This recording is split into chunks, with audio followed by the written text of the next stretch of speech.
a friend of mine, Mona Lisa Weber, who is a very amazing community and activist down here. Got to connect them two together. She's just amazing. But yeah, we had built her and her friend, and I was just support. I was support. I mean, I was just there to help. This amazing community farm and community garden. It was so cool. People from Liberia were coming that had not ever grown food before. Like, it was starting to really be cool. You know, it takes a while to get that off the ground. And soon, like, I don't know, maybe 6 months in, the property next door gets bought by an Israeli couple that lives in Sunny Isles in some condo, and they're buying this to either flip it or rent it or whatever. And she started coming over to the garden and having complaints. She would have complaints, like very Karen. And it was very frustrating. And then the next thing you know, the property got like bought out from under them and it was gone. And now the whole garden ended. And it was like, it was so obvious that she just didn't like it. And she probably went to her husband and said, we need to buy that lot no matter how much it costs. And that's what happened. And our garden got sold out. And that's been happening. That's another thing for people who do gentrify those neighborhoods. It's weird, like they'll move into those neighborhoods, but then they don't want the people who are from there and live there to exist in the neighborhood. So they'll complain or try to buy up property to get them out of the way. It's really crazy. And I highly recommend that people take a look at what's happening in some of the southern cities as well. I don't think a lot of people are aware. Atlanta is experiencing this. Atlanta at one point was called like Black Mecca, especially if you wanted to be a Black entrepreneur. That was kind of the place to go. At one point, they had a lot of popularity with the music scene, particularly in the 90s. That is all changing. People are being pushed out there. I would also advise people to take a look at New Orleans, Louisiana, because after Hurricane Katrina, a lot of the people that grew up in New Orleans could not afford to move back there. There's gentrification happening around there as well. So the idea is pushing people out of the city. But of course, a lot of the jobs exist in the city. Now you have a further commute. That's going to cost you more money. That also means that's more of your time throughout the day. And so this is a pattern that has been happening where Black communities have just been pushed and then moving here and there and here and there because we've been pushed out of a lot of different places. New York in particular, Seneca Village is a great one. A lot of people are aware of Central Park.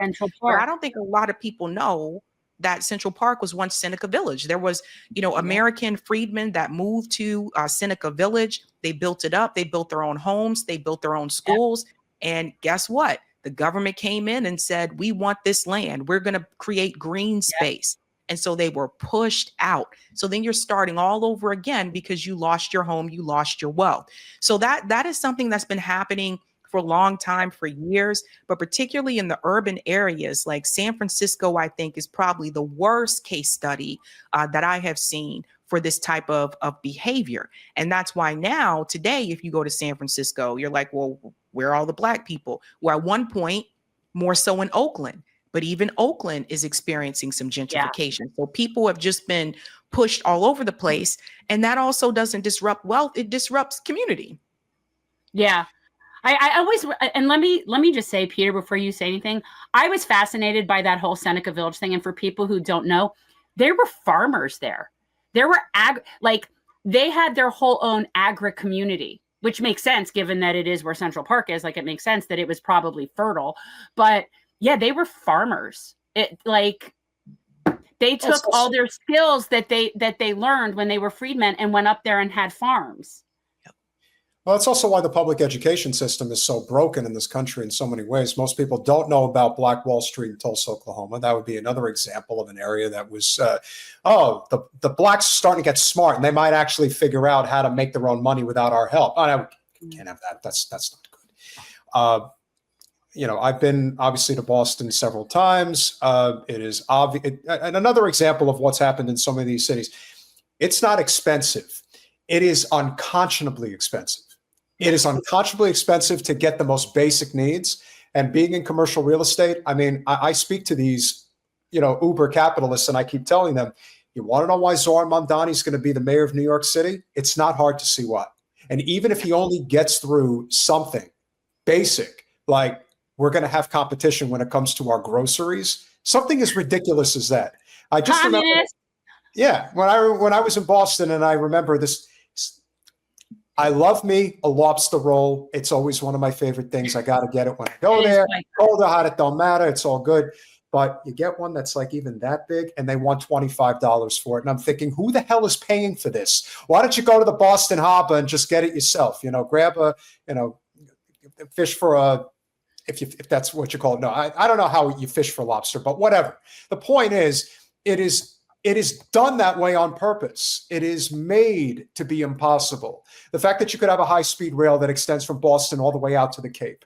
It's that lane right in the middle. It's right there to be done, and they don't do it.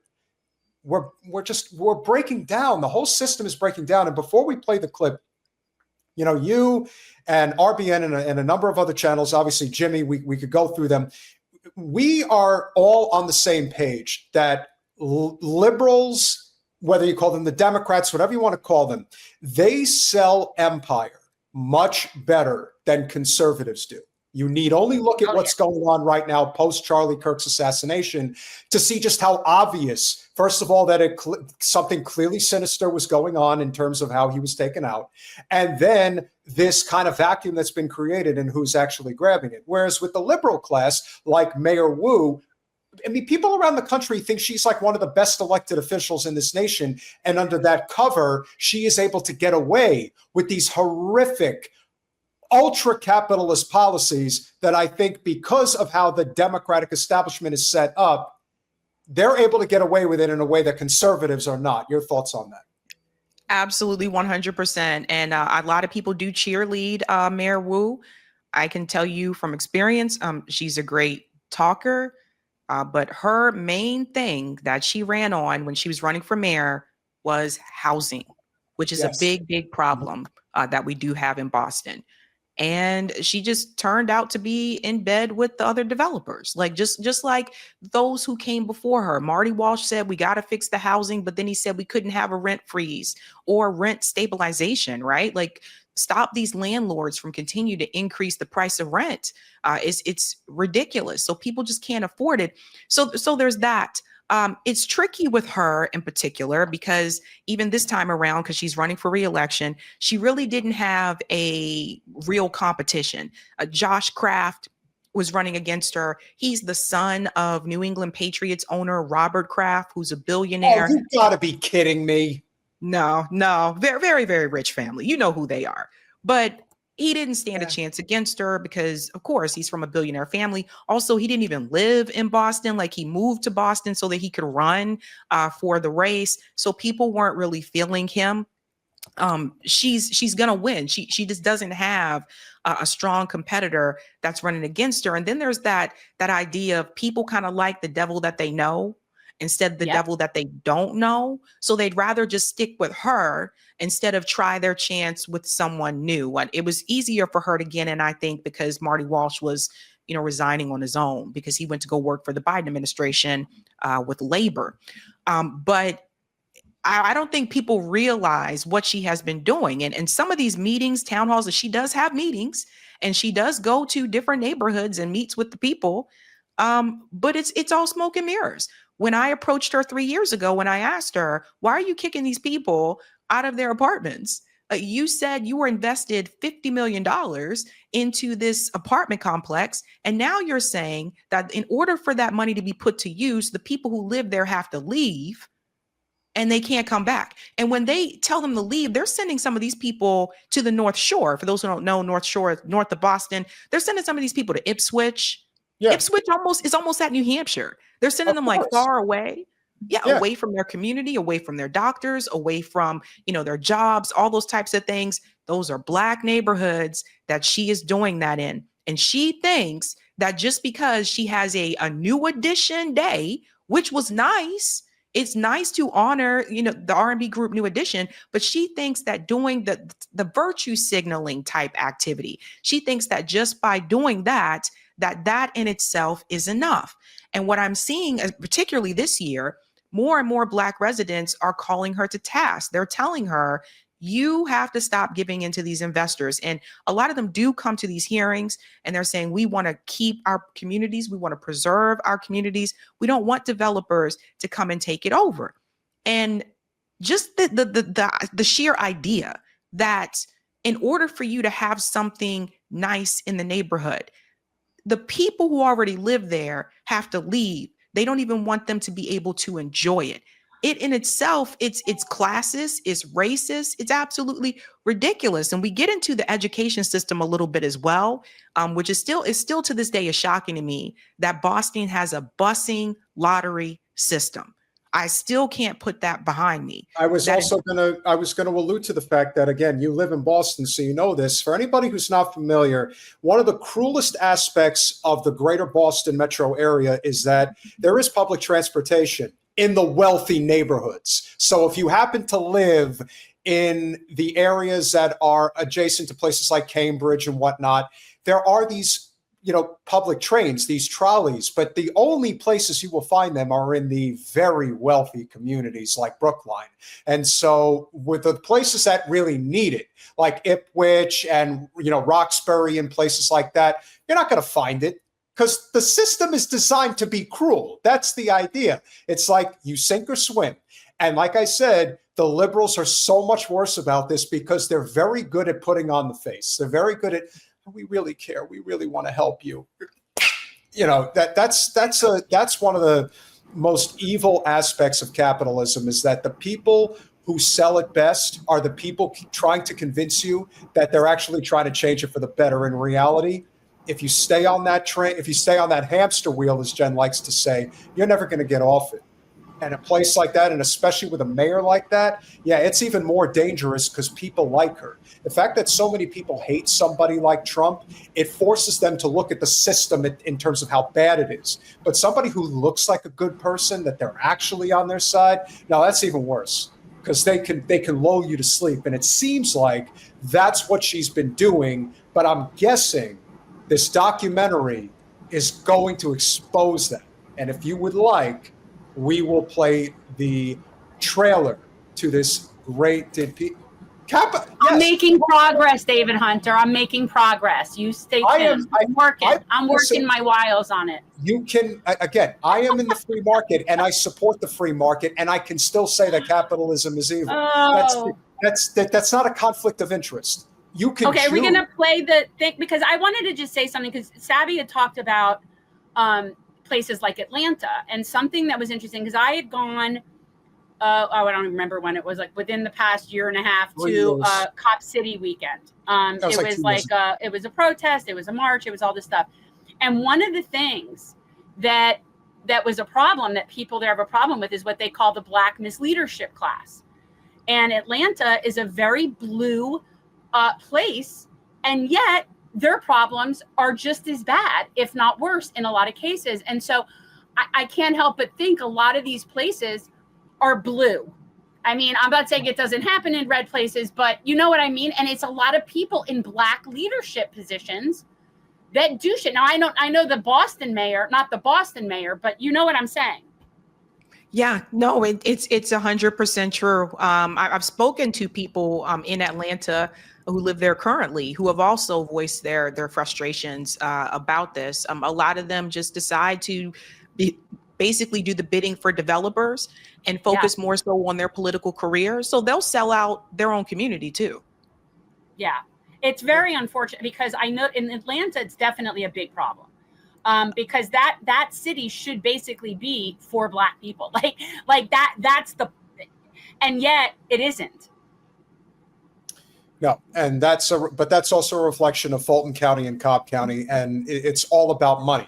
Atlanta has become the New York of the South, and so by that extension, it becomes, again, it's a huge hub for massive corporate investment. A lot of REITs are based there. It pushes everybody out. That's why you have communities like Macon, which are predominantly Black, but there's no real investment there because for them, this is it's a class war, nothing more. And they use race as a construct to divide and conquer. And they've been doing it for centuries and it still works. But I think we're starting to peel the onion back in an effective way. And hopefully this documentary will do just that. It is called Removed, Black Erasure in Boston. Here we go. Yes, Boston is home to winning sports teams and elite universities. But some might say that there are two Bostons. If you look at City Hall, no one's talking about that specific racial and historical component that Black people are the ones that are being removed. There's a huge significant difference in lived experiences, and we know this because of the wealth report. We're at $8. This whole plan of gentrification isn't a new concept. In every city you go into in the Northeast, they kept moving Black people out of the inner city. So it's a plan. It's been in place for a long time. While the displacement isn't as bad as 1963, it hasn't gotten much better now. It's by design that they've created spaces where we are no longer seen anymore. They're wiping us out one community at a time, and they're getting away with it. This is gentrification.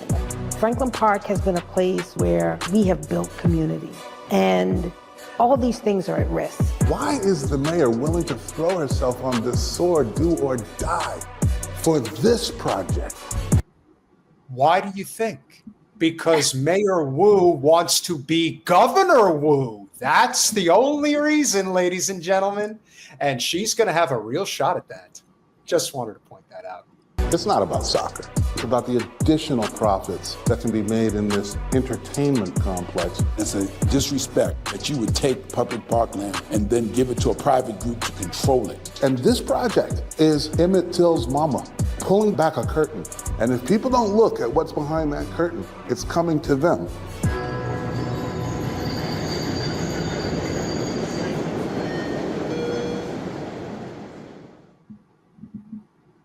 What would you say was the most satisfying part of doing this, and what was the biggest downside, if there is one?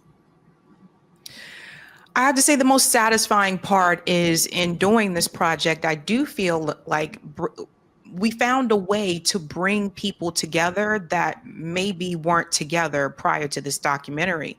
Like the people who are featured, they may live in the same neighborhoods, but they didn't work together, or they're not organizing together. But this kind of brought them together. One of the saddest parts, I think, and this is probably the most compelling interview in the documentary, is the interview of Mac Hudson. And Mac Hudson's story, we had to put it at the very end, because that was one of the ones we were like, we really cannot edit any of this. Everybody needs to hear what he says. And he talks about how he was one of the people that fell under Hillary Clinton's predator ruling there, where they started to charge 17-year-olds as an adult. And he was wrongfully convicted. And he talks about what happened to him and what he went through, and how the state did not come in to help the way that they should have, how they were allowing them to charge 17-year-old, and it was mainly Black boys, as adults, and sending them to, an adult these adult hardcore prisons.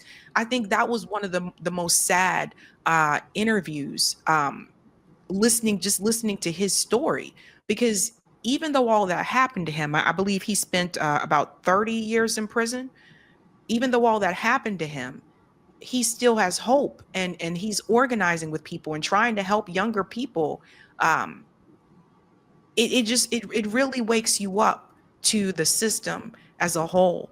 So what we did in this documentary is we took 4 pieces of a puzzle and put them all together. So that's how it's discussed. So there's gentrification, urban renewal, redlining, and the last one is mass incarceration.